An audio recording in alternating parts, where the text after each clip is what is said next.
পরম প্রেমময় শ্রী শ্রী ঠাকুরের শ্রীচরণে আমার ভক্তিপূর্ণ প্রণাম জানাই। শ্রী শ্রী বড়মার শ্রীচরণে আমার ভক্তিপূর্ণ প্রণাম জানাই। শ্রী শ্রী বরদার শ্রীচরণে আমার ভক্তিপূর্ণ প্রণাম জানাই। শ্রী শ্রী আচার্যদেবের শ্রীচরণে আমার ভক্তিপূর্ণ প্রণাম জানাই। ঠাকুর পরিবারের প্রতি প্রত্যেকের চরণে আমার ভক্তিপূর্ণ প্রণাম জানাই। আজ আমি একজন অত্যন্ত সাধারণ মানুষের গল্প বলবো, যার নাম বিভূতি মাঝি। যে অত্যন্ত সাধারণ হয়েও অসাধারণ হয়ে ওঠার গল্প। আমরা অনেকেই ভাবি যে দীক্ষা নিয়েছি, কি হলো, কি হবে দীক্ষা নিয়ে। কিন্তু জীবনে উন্নতি করতে হলে সদ্গুরু গ্রহণ করে ভক্তি বিশ্বাস নিয়ে আগে ঠাকুরের মনের মতো ভালো মানুষ হতে হয়। তাহলেই উন্নতি কেউ এড়াতে পারে না, সেখানে আর্থিক বা আত্মিক উন্নতি হবেই। এই বিভূতি মাঝি সে থাকতো আসানসোলের একটা আবাসনে। সেখানে সে বাড়ির রক্ষণাবেক্ষণ ও অন্যান্য কাজের জন্য 24 ঘন্টা কেয়ারটেকার হিসেবে থাকতো এবং আবাসন পাহারা দেওয়া, পাম্প চালানো, নবাগত লোকজনের উপর নজরদারি ইত্যাদি কাজ তাকে করতে হতো এবং 5 মাসও খাটতে হতো ফ্ল্যাটের লোকেদের। বিভূতি মাঝির বয়স 50 বছর। তিনি বাঁকুড়া জেলার এক প্রত্যন্ত গ্রামে থাকতেন। তার স্ত্রী, পুত্র, কন্যা নিয়ে তার সংসার দিনমজুরি করেই চলছিল। তাই সে এই কাজটি নিয়েছে, 24 ঘন্টার কাজ, বেতন 4000 টাকা। মাসের শুরুতে ছেলের হাতে দিয়ে দেয় 3500 টাকা, তার কাছে থাকে বাকি 500 টাকা। এই 500 টাকা খোরাকি হোটেলে সারা মাস খাওয়া তার হতো না। তবে ফ্ল্যাটের লোকজন মাঝে মধ্যেই তাদের নিজেদের বাড়ির রান্নায় বিভূতির জন্য 1 মুঠো চাল বেশি নিতেন। এইভাবে সবার সৌজন্যে কোনো রকমভাবে বিভূতি দিন চলত। তার মনটা খুব সাদা। আসা যাওয়ার পথে মাঝে মাঝে হয়তো সুনীলদার সঙ্গে দেখা হতো, আর সুনীলদা জিজ্ঞেস করতেন, কিরে কি হলো, চললি কোথায়? সে হয়তো গতি সামান্য স্লথ করে হেসে বলতো, মোড়ে ওষুধের দোকানে যাচ্ছি কাকু, ফেরার পথে আবার মুদিখানা থেকে পান আর চানাচুরের প্যাকেট নিয়ে যেতে হবে। রোজকার এইরকম টুকরো টুকরো কথাবার্তাগুলো জুড়তে জুড়তেই বোধহয় কীভাবে তার মনের কাছাকাছি এসে পড়েছিলেন সুনীল ঘোষদা। সময় পেলেই বিভূতি তাকে নানা কথা অসংকোচে গল্প করত। তার কাজের 7-17 ফ্ল্যাটের মানুষের দুর্ব্যবহারের কথা, এমনকি তার পারিবারিক অশান্তির কথাও বলতো জানেন তো কাকু, মেয়েটার জন্য মাঝে মাঝে খুব মন খারাপ করে, কিন্তু আমার চাকরিটাই এমন, ছুটি পাই না। যদি বা মাসে 2-1-1.5 দিনের ছুটি পেতাম, বউয়ের চাহিদা আর বাক্যবাণের জ্বালায় আবার অস্থির হয়ে আসানসোলে পালিয়ে আসতাম।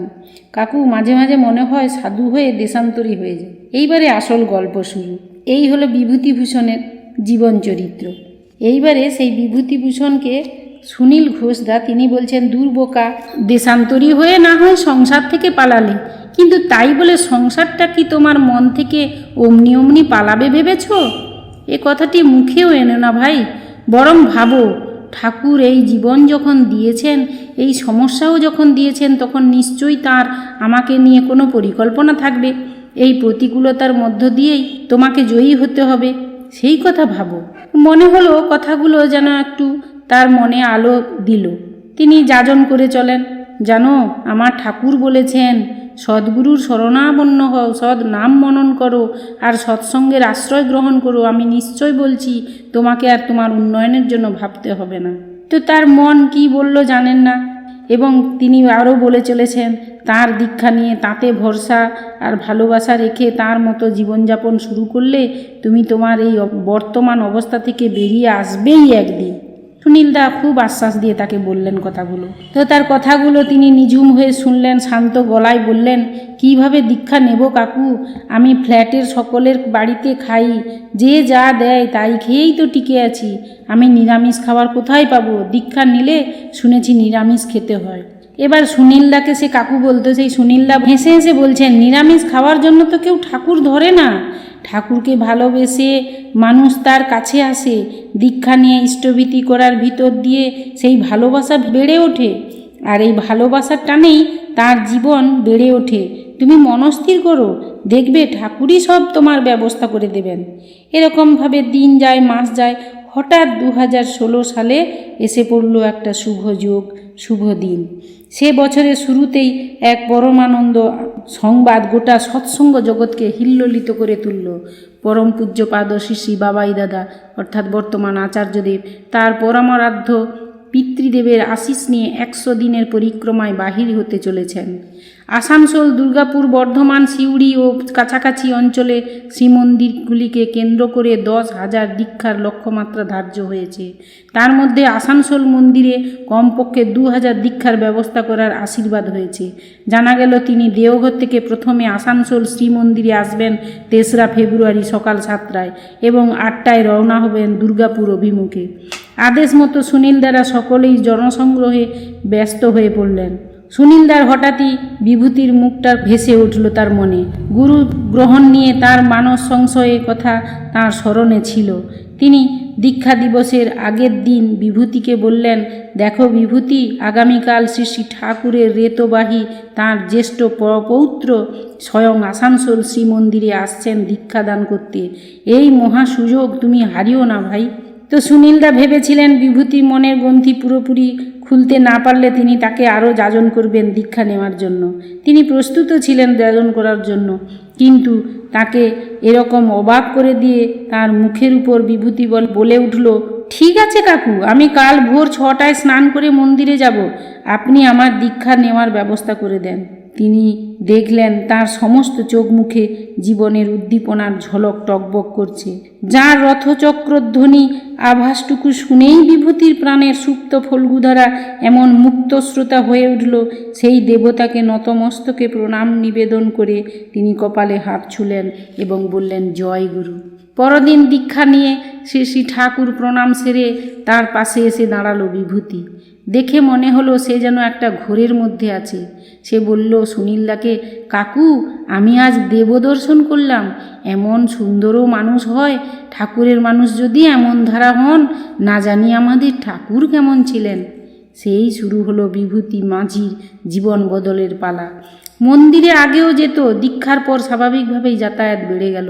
যদিও তার কর্মক্ষেত্র তাকে শ্বাস নেওয়ার সুযোগ কম দেয়, তবুও তার মধ্যেই ও চোখ মুখের রং যেন আরও প্রাণবন্ত দেখাতে শুরু করলো। কখনো কখনো দেখেছেন আবাসন চত্বরে খাটো টুলখানিতে বসে তিনি নিশ্চিন্তে চোখ বন্ধ করে ইষ্টনাম জপ করছেন। তিনি সাড়া না দিয়ে এগিয়ে গেলে, চোখাচোখি হলেই তার আপ্যায়ন, আর সেই সঙ্গে ঠাকুরের কথা শোনার সে কি আগ্রহ। 30 দিনের মাথায় বিভূতি নিজেই তার ইষ্টভীতি ও প্রণামী অর্ঘ্য 37 টাকা নিয়ে এসে সেই সুনীলদার হাতে দিয়ে বলল, কাকু, আমার ইষ্টভীতি আপনি দেওঘরে পাঠানোর ব্যবস্থা করে দেবেন। সুনীলদা তার ইষ্টভীতি ও সস্তয়নীর সঙ্গে তারটা উপযোজনা কেন্দ্রে নিয়ে দিয়ে আসেন। এইভাবে দিনগুলো চলছিল। ঠিক 3 বছর পর আবার ঘটল এক অলৌকিক ঘটনা। 4 আগস্ট 2019 সাল, রবিবার। শোনা গেল পূজ্যপাদ বাবাই দাদা অর্থাৎ বর্তমান আচার্যদেব আবার আসানসোল শ্রীমন্দিরে আসছেন। এবারে 500 মানুষকে সস্তয়নী প্রদান করবেন। তখন সুনীলদারা যথারীতি লোকসংগ্রহের জন্য হিমশিম খেতে লাগলেন, কেননা আজীবন আমিষ আহার করে সেই নিরামিষ খাওয়া, মাছ মাংস পরিত্যাগ করা মানুষের সংখ্যা খুব কম। তাই তারা খুব করে এটা শুরু করলো। এমনকি 15-20 বছরের দীক্ষিত সক্রিয় কর্মীদের মধ্যেও দোদুল্যমানতা দেখে তিনি আশ্চর্য হচ্ছেন। যাই হোক, বিভূতিকে কাছে পেয়ে জিজ্ঞেস করলেন, শুনেছ বিভূতি, আগামী রবিবার তিনি স্বয়ং আসানসোল শ্রীমন্দিরে সস্তয়নী দানের জন্য আসছেন। তুমি কি সস্তয়নী নেওয়ার কথা চিন্তা করেছ? ভেবো না, আমি তোমাকে কোনো রকম জোর করছি। এক তো এই জিনিস জোর করার বিষয় নয়, তার উপর আমি জানি তোমার পক্ষে সস্তয়নী নিয়ে তা বাঁচিয়ে রাখা কষ্টকর। সস্তয়নী সারা জীবনের মহাব্রত। শুধু আমিষই নয়, এমনকি অন্নও যেখানে সেখানে অচেনা অজানা কারোর হাতে খাওয়া চলে না। তুমি চিন্তা করে দেখো খুব ভালো করে, তারপর আমাকে জানিও। কথাগুলো সুনীলদা বিভূতিকে বলল। এই সুনীলদার কথায় বিভূতি তাকে যা বলল তিনি অবাক হয়ে গেলেন। মানুষের মনের উপর সৎনাম যে কি অপরিসীম শক্তি ছড়িয়ে দিতে পারে, তাকে ভালোবেসে তাঁর প্রাণে ছুটে চলতে চাইলে বিশ্ব প্রকৃতি যে কতখানি সহায় হয়ে উঠতে পারে, বিভূতির মধ্যে তার জলজ্যান্ত উদাহরণ প্রত্যক্ষ করলেন এবং শিহরিত হয়ে উঠলেন। বিভূতি কি বলল, কি বলছেন কাকু? দাদা আসবেন? ঠাকুরের কি দয়া গো কাকু, আমি নিজেই তো কিছুদিন হলো সস্তয়নী নেওয়ার কথা ভাবছিলাম। দাদা স্বয়ং বাড়ি বয়ে এসে আমার সেই ইচ্ছা পূরণ করবেন। বলতে বলতে বিহল বিভূতির 2 হাত জড়ো হয়ে উঁচিয়ে উঠল জয়গুরু বলে। সুনীলদা সবিস্ময়ে বললেন, আর তোমার খাওয়া দাওয়া? বিভূতি তখন একটু অপ্রস্তুত হয়ে বলতে লাগলো, আপনাকে বলা হয়নি কাকু, আমার খাবার অসুবিধা হচ্ছিল দেখে কয়েকদিন আগে 4 তলার দাদা বৌদি আমাকে একটা ওভেন আর 5 কেজি ছোট গ্যাস সিলিন্ডার একখানা দিয়েছেন, বাসনপত্রও দিয়েছেন গোটা কত। এখন আমি রোজ নিজের ঝোল ভাত রান্না করে নিজেই খাই, মাছ মাংস আর না খেলেই হয়। আমি তো ওগুলো বেশি খাই না, আমার স্বস্ত্য এনে নেওয়ার আর কোনো অসুবিধা নেই। বিভূতি মাঝি স্বস্ত্য এনে নিল আচার্যদেবের কাছ থেকে। নেওয়ার পর আনন্দের ভাগটুকু নিলেন স্বয়ং সুনীলদা এবং স্বয়ং ঠাকুর। স্বয়ং মালিকের থেকে স্বস্ত্য এনে পাওয়ার গর্বের উচ্ছ্বাসটুকুও তিনি দেখলেন তার মধ্যে। এই ঘটনার পর তিনি ভাবলেন, কিছুদিন ধরে তো পথে ঘাটে বিভূতিকে দেখা যাচ্ছে না, বোধহয় বাড়ি গেছে। এইটাই তিনি ভেবেছেন। ইষ্টভীতি কী হবে কে জানে, এই বলে তিনি ভাবছেন। ঠিক যখন ইষ্টভীতি দেওয়ার টাইম হলো তখন সে ঠিক ইষ্টভীতি দিতে এলো। সে বলল, কাকু, বিল্ডিংয়ের কাজ আমি ছেড়ে দিয়েছি, সপ্তাহখানেক হলো। তিনি চিন্তিত হয়ে বললেন, সে কি, তাহলে তুমি এখন কি করছো? তখন বিভূতি উজ্জ্বল হেসে বলতে লাগলো, এখানে কাজ করার আগে ভগৎ সিং মোড়ের একটা ফ্ল্যাট বাড়িতে কিছুদিন টেম্পোরারি কাজ করেছিলাম, সেখানেই কাজ পেয়েছি। এবার অবশ্য কেয়ারটেকারের কাজ নয়, 4 তলায় এক বুড়ো কাকু কাকিমা থাকেন, ওদের সচ্ছল পরিবার, ছেলেরা বিদেশে বড় পোস্টে কাজ করে। ওরা সর্বক্ষণের দেখাশোনা, রান্নাবান্না আর সংসার চালানোর জন্য একজন বিশ্বাসী লোক খুঁজছিলেন। 5-4 মাস খাটার ঝি চাকর আছে। আমাকে ওরা আগেই চিনতেন। এবারে কথাবার্তা বলে ওদের খুব পছন্দ হয়ে গেছে।